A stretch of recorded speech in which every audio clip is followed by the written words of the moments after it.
un círculo vicioso. En esos factores precipitantes hay múltiples.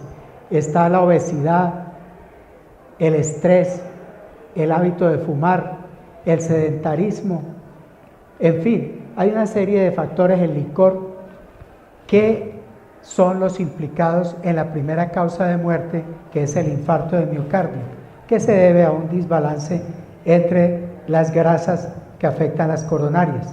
Esta es una frase tomada textualmente del doctor Negovsky. La muerte de un organismo vivo es la desintegración de esa unidad celular y esa articulación de la célula con los demás sistemas que tiene el entorno. ¿Y qué pasa? Cuando ocurre isquemia, entonces hay una liberación masiva de glutamato que hace que el calcio se quede, al no haber energía, que la energía es la que mete el calcio al retículo sarcoplásmico rugoso, el estar el calcio exageradamente en la célula y aumentado por el glutamato, ese calcio activa una serie de proteasas, entre ellas esta, la calpaína, que es la causante de la desintegración del citoesqueleto y el daño de la membrana, y es lo que se llama la apoptosis, que algunos dicen que no se debería llamar apoptosis porque la apoptosis es una muerte celular programada. En este caso es un suicidio celular. Y aquí vemos que esta es otra proteasa, la caspasa 3, que también lleva a esa muerte celular, ya sea por el factor de necrosis que viene sistémico, o ya sea por la caspasa nueva que viene dentro de la célula, de la mitocondria. Esto aumenta la producción de caspasa 3, que es una de las implicadas también en la destrucción de la célula. Aquí vemos dos gráficas. Aquí tenemos, estos son en ratones, tomada una placa del cerebro. Esta fila es la CA1, que significa cuerno de Amón, neuronas del cuerno de Amón del hipocampo. Si ustedes se dan cuenta, estas son células parietales del cerebro. ¿Qué pasa en la reperfusión? Todo eso se desintegra, no hay células parietales, por eso la parte más sensible es la parte de la memoria. Y lo que viene es una cascada de la isquemia que afecta el corazón, el cerebro y a nivel de los capilares toda la circulación sistémica.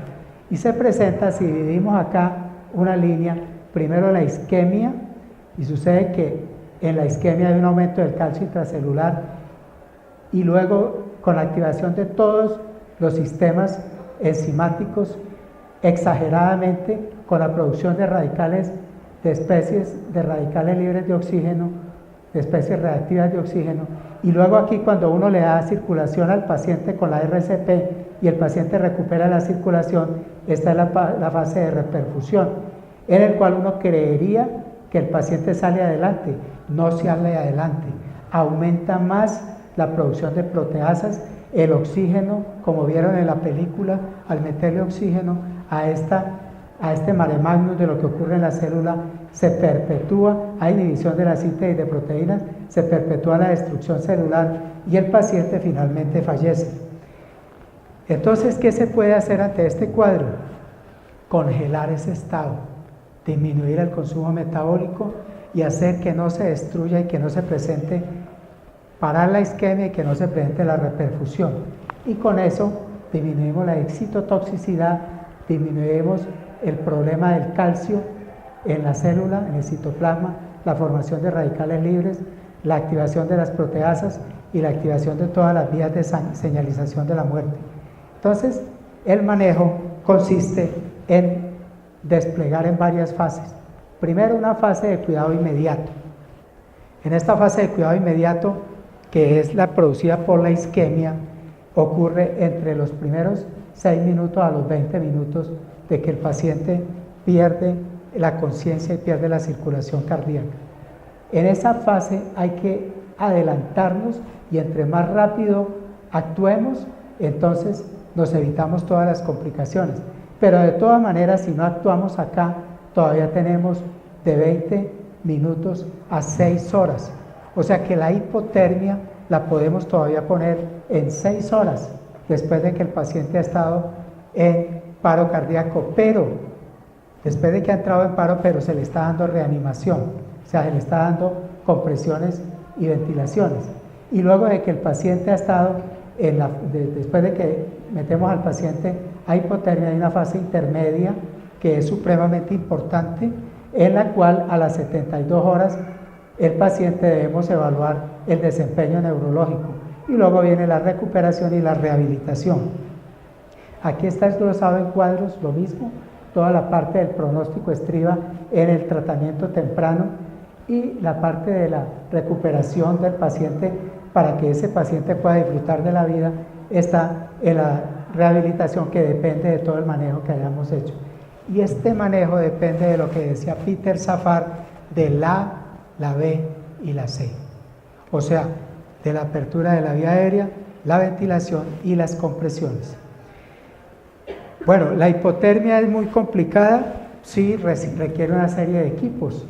Puede ser hipotermia a través de unas bandas o sábanas, estos son medios externos no invasivos, o a través, vamos a ver, de medios invasivos, a través de un catéter por la vena femoral hasta antes de la aurícula derecha y someter al paciente de manera controlada a disminuirle la temperatura hasta 32, 33 o 34 grados centígrados. O puede ser con medios externos, pero de manera controlada. ¿Qué se ha hecho a nivel de los países en vía de desarrollo? Pues sencillamente colocar hielo aquí en la cabeza, hielo en las axilas, hielo en las ingles y colocar una solución salina fría a 4 grados centígrados para pasar a 30 cc por kilo en una hora. O poner una solución fría y llevar al paciente a 32 a 34 grados centígrados. El problema es cómo controlamos la temperatura. Debemos tener termómetros especiales para medir la temperatura o rectal o vesical o esofágica, porque se han encontrado fallas en la temperatura timpánica. Además, para que haya una buena medida vesical, el paciente debe tener diuresis. Si el paciente tiene anuria, las cifras de temperatura no son exactas. Acá tenemos otra foto y quería ver esta foto de unas mantas que se le colocan encima al paciente y se controla la temperatura entre 32 y 34 grados centígrados. Nosotros, en los pacientes del San Juan de Dios, muchos pacientes, sobre todo malnutridos y especialmente indigentes, que llegaban con heridas traumáticas y después salían del paro, nosotros hipotetizábamos que podía deberse a hipotermia de las salas de cirugía, porque los pacientes, si uno le tomaba la temperatura, estaban en 35 grados centígrados. Entonces decíamos nosotros, de alguna manera la hipotermia los protege, pero tengan en cuenta que la hipotermia en el shock por el trauma es una de las 3 cosas que hay que evitar. O sea que si nosotros vamos es más, en trauma en los niños y en las embarazadas no está autorizado el manejo de la hipotermia, y en los niños se han hecho estudios, pero en esto hay mucha controversia. Inclusive dicen que los niños no deben ser de 12 a 24 horas, sino mucho más tiempo. ¿Qué pasa con la hipotermia? Pacientes que no reciben hipotermia desafortunadamente fallecen. Pacientes que son reanimados de manera efectiva, pero tampoco reciben hipotermia, también terminan falleciendo.